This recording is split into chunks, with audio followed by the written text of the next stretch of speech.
ನನ್ನ ಹೊಸ ಹೆಸರು ಅಂತ ಹೇಳ್ತಾ ಇದೆ. ಇಲ್ಲಿ ಏಸು ಕ್ರಿಸ್ತನ ಮೊದಲಿನ ಹೆಸರುಗಳೇನಿದ್ದು ಅದಾದ್ಮೇಲಿರುವಂಥ ಹೆಸರುಗಳೇನೆನ್ನುವಂಥದ್ದನ್ನು ನಾವು ನೋಡ್ಕೊಳ್ಳೋಣ. ಮೊದಲಿನ ಹೆಸರು ಏನು ಹೇಳ್ತೀರಾ ಯಾರಾದರೂ? ಯೇಸು ಸ್ವಾಮಿದು. ಮತ್ತಾಯ 1ನೇ ಅಧ್ಯಾಯ 21 ವಚನ ಮೇ ಬಿ. ಆಮೇಲೆ ಏಸು ಎನ್ನುವಂಥ ಹೆಸರು. ಏಸು ಅಂದರೆ ರಕ್ಷಕ. ಈ ಲೋಕದ ಜನರನ್ನು ಅವರ ಪಾಪಗಳಿಂದ ಬಿಡಿಸುವನು ಎಂದು ಆ ಹೆಸರಿನ ಅರ್ಥ ಅಂತೇಳಿ ಏಸು ಎನ್ನುವಂಥದ್ದು. ಇನ್ನೊಂದು ಎಲ್ಲಿ ಬರ್ತದೆ ನೋಡ್ರಿ, ಅದರಲ್ಲಿ ಕೆಳಗಡೆ ಇಮ್ಮಾನುವೇಲ್. ಯೇಸು ಸ್ವಾಮಿ ಹೆಸರು ಇನ್ನೊಂದು ಇಮ್ಮಾನುವೇಲ್. ಇಮ್ಮಾನುವೇಲ್ ಅಂದರೆ ದೇವರು ನಮ್ಮ ಕೂಡ ಇದ್ದಾನೆ ಎಂದು. ದೇವರು ಸದಾ ನಮ್ಮ ಕೂಡ ಇದ್ದಾನೆ.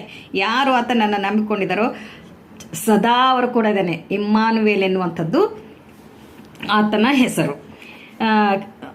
ಪ್ರಕಟಣೆಗಳು 2ನೇ ಅಧ್ಯಾಯ 17ನೇ ವಚನ ನೋಡ್ರಿ. ಮತ್ತೆ ಇನ್ನೊಂದು ಏಷಾಯದಲ್ಲಿ ನಾವು ನೋಡ್ತೀವಿ.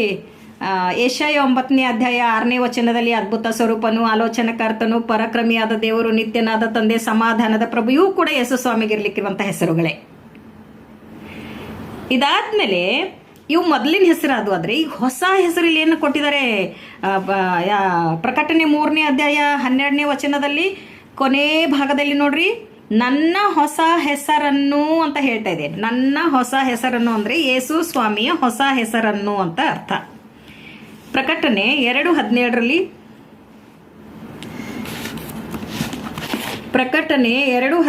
ಈ ರೀತಿಯಾಗಿ ಬರೆದಿದೆ ಕೊನೆ ಭಾಗದಲ್ಲಿ, ಇದಲ್ಲದೆ ಅವನಿಗೆ ಬಿಳಿ ಕಲ್ಲನ್ನು, ಆ ಕಲ್ಲಿನ ಮೇಲೆ ಕೆತ್ತಿದ ಹೊಸ ಹೆಸರನ್ನು ಕೊಡುವೆನು ಅಂತ ಹೇಳ್ತಾ ಇದೆ. ಹೊಸ ಹೆಸರು ಯೇಸು ಸ್ವಾಮಿಗೆ ಕೊಡಲ್ಪಡ್ತದೆ. ಬಿಳಿ ಕಲ್ಲು ಯೇಸು ಸ್ವಾಮಿಗೆ ಹೋಲಿಕೆಯಾಗಿದೆ ಮತ್ತು ಆತನ ಮೇಲೆ ಹೊಸ ಹೆಸರು ಬರೆಯಲ್ಪಟ್ಟಿರುತ್ತದೆ ಎನ್ನುವಂಥದ್ದು.